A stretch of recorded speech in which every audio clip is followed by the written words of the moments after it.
வணக்கம் நண்பர்களே. காலை எழுந்தவுடன் கணக்கு 66வது நாளுக்கான விடைகள். கேள்வி எண் 326. ஒரு குறியீட்டு மொழியில் 234 என்பது ஸ்பார்க் அண்ட் ஃபயர் எனவும், 456 என்பது ஸ்பார்க் இஸ் காஸ் எனவும், 258 என்பது ஃபயர் இஸ் எஃபெக்ட் எனவும் குறிக்கப்பட்டால் காஸ் என்ற வார்த்தைக்குரிய எண் எது? இது ஒன்றுமே இல்லை, ரொம்ப சிம்பிள் பாருங்கள். என்ன அப்படின்னா, இந்த 2 3 4 4 5 6 இது ரெண்டுத்துலேயும் முதல்ல எந்த நம்பர் பொதுவாக இருக்குதுன்னு பாருங்கள். இங்கேயும் 4 இருக்குது, இங்கேயும் 4 இருக்குது. கரெக்டாக இதுக்கு நேரில் கொடுத்துருக்கிற லைனில் பார்த்தீங்க அப்படின்னா எது பொதுவாக இருக்குது? இங்கேயும் ஸ்பார்க்கு, இங்கேயும் ஸ்பார்க். அப்போ என்ன அர்த்தம் அப்படின்னா 4 அப்படிங்கிற எழுத்துக்கு ஸ்பார்க் அப்படிங்கிற வேர்டுன்னு அர்த்தம். சரிங்களா? நேராக இருக்குன்னு அர்த்தம் கிடையாது. சரிங்களா? ரெண்டுத்துலேயும் காமனாக இருக்கிற லெட்டர் பார்க்கணும், நம்பர் பார்க்கணும், காமனாக இருக்கிற வேர்டு பார்க்கணும். அடுத்து இந்த 456லையும் 258லையும் பார்த்தீங்கன்னா பொதுவாக இருக்கிறது இங்கேயும் 5 இருக்குது, இங்கேயும் 5 இருக்குது. கரெக்டாக அதே மாதிரி இது ரெண்டுத்துலேயும் எது பொதுவாக இருக்குது அப்படின்னு சொல்லி பார்த்தீங்கன்னா இங்கேயும் எஸ் இருக்குது, இங்கேயும் எஸ் இருக்குது. அப்போ 5ங்கிற வேர்டு, 5ங்கிற நம்பருக்கு பார்த்தீங்க அப்படின்னா இஸ்ஸுங்கிற வேர்டு. இதில் ஸ்பார்க் முடிஞ்சிடுச்சு, இஸ் முடிஞ்சிடுச்சு, 4 முடிஞ்சிடுச்சு, 5 முடிஞ்சிடுச்சு. மீதி இருக்கிறது காஸ். இங்கே மீதி இருக்கிற நம்பர் 6. அப்போ 6ங்கிற நம்பருக்கு என்ன வரும் அப்படின்னு பார்த்தீங்கன்னா காஸ். அவங்க அதுதான் கேட்டிருந்தாங்க பாருங்கள், காஸ். அப்போ காசுக்கான நம்பர் 6 முடிஞ்சிச்சு. 2 கம்பேர் பண்ணி பார்த்தீங்க அப்படின்னா எது எது வருதோ மீதி இருக்கிறத வச்சு நம்ம முடிவு பண்ணி சொல்லிக்கலாம்.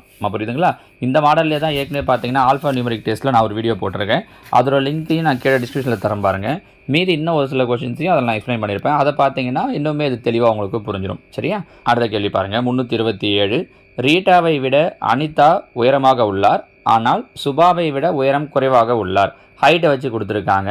நம்ம ஒரு லைன் போட்டுக்கலாம். இப்படி லைன் போட்டோன்னா சொல்கிறதுக்கு ஈஸியாக இருக்கும். ரீட்டாவை விட அனிதா உயரமாக உள்ளார். அப்போ அனிதா பார்த்தீங்க அப்படின்னா ரீட்டாவை விட ஹைட்டு.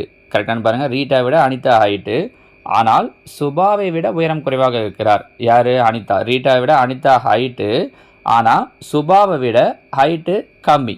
கரெக்டாக? இது ஃபஸ்ட்டு ஸ்டேட்மெண்ட்.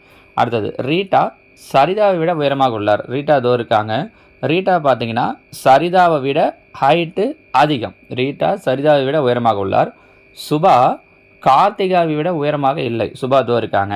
யாரை விட ஹைட்டாக இல்லைன்னா கார்த்திகை விட ஹைட்டாக இல்லைங்கிறாங்க. அப்படின்னா கார்த்திகா இவங்களோட ஹைட்டுன்னு அர்த்தம். கரெக்டாக? இதுதான் அவங்க சொல்லியிருக்கிறது. இந்த 5 பேரும் எந்த ஆர்டரில் இருக்காங்கன்ட்டு. எனில் அவர்கள் உயரமானவர் யாருன்றது தான் அவங்களோட கேள்வி. பாருங்கள், யார் ஹைட்டு? இதில் கார்த்திகா தான் height. So answer option B, Karthika. Suppose இதில் யார் உயரம் கம்மின்னு கேட்டிருந்தாங்க அப்படின்னா சரிதா. இவங்களோட உயரத்தின் அடிப்படையில் நிற்க வச்சா யார் நடுவில் இருப்பாங்கன்னு கேட்டிருந்தாங்கன்னா அனிதா. சரிங்களா? ஸோ அவங்க கேள்வி எப்படி கேட்குறாங்களோ அதுக்கேற்ற மாதிரி ஆன்சர் பண்ணலாம் பாருங்கள். சரிங்களா? அடுத்ததாக கேள்வி எண் 328. 40 மாணவர்களில் வேலு என்பவர் முதல் தரத்தில் இருக்கிறார். வேலுவுக்கு 5 தரம் கீழே ஆனந்த் உள்ளார். எனில் கீழிலிருந்து ஆனந்தின் தரம் என்ன? பாருங்கள், மொத்தம் 40 ஸ்டூடெண்ட் இருக்காங்க. அதில் வேலுங்கிறவர் தான் ஃபஸ்ட் ரேங்க்கு இப்படின்னு வச்சுக்கோங்க. வேலுவுக்கு 5 தரம் கீழே, 1 2 3 4 5 தரம் கீழேனா இப்போ 1 2 இது 1 2 3 4 5. இங்கே யார் ஆயிடுறாங்கன்னா 6வது ரேங்க்கு. 6வது ரேங்க் யார் இருக்காங்க அப்படின்னா ஆனந்த். நீங்கள் 5ன்னு எடுத்துக்கூடாது. 5 தரம்னு நம்ம என்ன பண்ணுறோம்னா 5th ரேங்க் அப்படின்னு எடுத்துவோம். கிடையாது, 5 நம்பர் கீழே அப்படின்னா 6வது இடத்துலன்னு அர்த்தம். சரிங்களா? அவரோட 5 கம்மி அப்படிங்கிறது அர்த்தம் 6வது ரேங்க்கில். அப்படின்னா கேள்வி என்ன கேட்குறாங்கன்னா, கீழிருந்து ஆனந்தின் தரம் என்ன? மொத்தம் 40 பேர் இருக்காங்க இல்லையா? இங்கேருந்து நான் ரேங்க் 1 2ன்னு போட்டேன்னா ஆனந்த் எத்தனாவது ரேங்க்கில் வருவார் அப்படிங்கிறது தான் கொஷின். ஒன்றும் இல்லை, ஆனந்துக்கு மேலே எத்தனை பேர் இருக்காங்கன்னு பாருங்கள், 5 பேர் இருக்காங்க. அப்போ நான் கீழே இருந்து வரும்போது ஆனந்த் எத்தனாவது ரேங்க்கில் வந்துடுவார்னா 35வது ரேங்க்கில் வந்துடுவார். நீங்கள் எல்லாம் இப்படி யோசிக்கலாம், 40 39 38 37 36 35. கரெக்டாக? ஸோ ஆனந்தோட ரேங்க் என்ன வந்துடும் அப்படின்னா 35 35. Option C. சரியா? அடுத்த கேள்வி எண் 329. ப்ளஸ் என்பது பெருக்கல் என்றும், பெருக்கல் என்பது வகுத்தல் என்றும், வகுத்தல் என்பது கழித்தல் என்றும், கழித்தல் என்பது கூட்டல் எனவும் கொண்டால் இதனுடைய வேல்யூ என்னன்னு கேட்டிருக்காங்க. ஒன்றுமே இல்லைங்க. பாருங்கள், 2 கழித்தல். கழித்தல் அவங்க என்ன மாற்ற சொல்லியிருக்காங்கன்னா கூட்டலா. ப்ளஸ் 8 பெருக்கல். பெருக்கலை வகுத்தலா. 2 கூட்டல். கூட்டல் என்னவா மாற்ற சொல்லியிருக்காங்கன்னா மறுபடியும் பெருக்கல் 6. அதுக்கப்புறம் வகுத்தல். வகுத்தல் என்னவா மாற்ற சொல்லியிருக்காங்கன்னா கழித்தல் 7. போட்மாஸ் ரூல் ஞாபகம் இருக்கும்னு நினைக்கிறேன். போட்மாஸ் ரூல் படி ஃபஸ்ட்டு ப்ராக்கெட் இருந்தால் செய்யணும், ப்ராக்கெட் இல்லை, ஆஃபும் இல்லை. அடுத்தது டிவிஷன் செய்யணும். டிவிஷன் பாருங்கள், 8 வகுத்தல் 2 4. அப்போ 2 + 4. அதே நேரம் டிவிஷனுக்கு அப்புறம் என்ன வந்துடும்? மல்டிப்ளிகேஷன். ஸோ 4ஐயும் 6ஐயும் பெருக்கலாம் அப்படியே. கரெக்டாக? 4 6 24 - 7. 2 24ஐயும் கூட்டினா 26. 26 மைனஸ் 7, 26ல் 7 போயிடுச்சுன்னா 19. So answer option B 19. சரிங்களா? அடுத்ததா கேள்வி எண் 330. இதில் எந்த குறிகளை மாற்றத்தில் போட்டோம்னா ஈக்குவேஷன் ஈக்குவலாக வரும் அப்படின்னு கேட்டிருக்காங்க. நம்ம ஒவ்வொரு ஆப்ஷனாக பார்க்குறது தான் நமக்கு பெட்டர். ஃபஸ்ட் இங்கே பாருங்கள், மைனஸ் போடுறேன், இந்த ஆப்ஷனையே எடுத்துக்கிறேன். மைனஸ், இங்கே இன்ட்டு, இங்கே கூட்டல். இப்படி போட்டால் இன்ட்டு ஃபஸ்ட்டு செய்யணும். I8 40, 25ல் 40 போயிடுச்சு அப்படின்னு அப்படி இல்லைன்னா, ஆமாம் 25ல் 40 போயிடுச்சுன்னா மைனஸ் 15 ஒரு 60 போது 100 வராது, இது கிடையாது. அடுத்ததான் இந்த, அப்போ ஏ கிடையாது. இது வகுத்தலை போடுறோம். 25, உங்களுக்கு புரியுதுக்காக நான் தனித்தனியாக போட்டு காட்டுறேன். வகுத்தல் 5 கழித்தல் 8 கூட்டல் 60. மேலே சொன்ன போர்ட் மாஸ் ரூல் படி 25 5ஆல் வகுத்தா 5 மைனஸ் 8னா மைனஸ் 3, 60ல் 3 போயிடுச்சுன்னா 57. அப்போ இதுவும் இல்லை. இங்கே போடுறேன் 25 வகுத்தல் 5 கூட்டல் 8 கழித்தல் 60.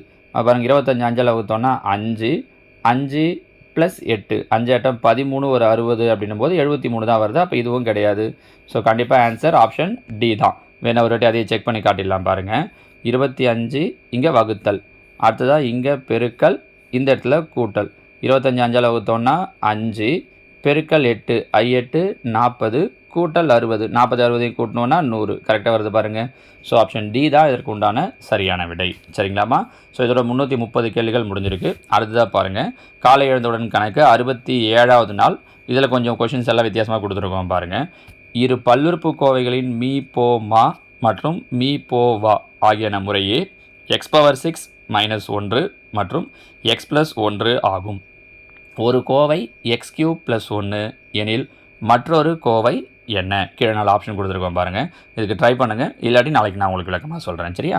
332 சுருக்குக 15 + 8 whole square minus 15 - 8 whole square by 15 × 8. இதுக்கு நீங்கள் ஃபார்முலா யூஸ் பண்ணணும் கூட கிடையாது. சின்ன சின்ன நம்பர் தான்றதால் நார்மலாக ஸ்கொயர் பண்ணி என்ன வருது ப்ளஸ் மைனஸ் பண்ணி பார்த்தீங்கனாலே கேன்சல் ஆகிடும். 333 சென்ற ஆண்டு ஒரு ஸ்கூட்டரின் விலை ரூபாய் 34,000. இந்த ஆண்டு இதன் விலை 25% கூடுதலாகிறது எனில் அக்கூடுதல் தொகை. அடுத்து 334 25 மதிப்புகளின் சராசரி 18, அவற்றில் முதல் 12 மதிப்புகளின் சராசரி 14, இறுதி 12 மதிப்புகளின் சராசரி 17 எனில் 13வது மதிப்பு என்ன? கேள்வி எண் 335. 2a = 3b, 4b = 5c எனில் a:c = what? ஓகேவா? இந்த 5 கேள்விகளுக்கான விடைகளை கீழே கமெண்ட்டில் சொல்லுங்கள். நாளைக்கு நான் இதுக்கான விடைகளை உங்களுக்கு சொல்கிறேன். ஓகேவா? தேங்க்யூ.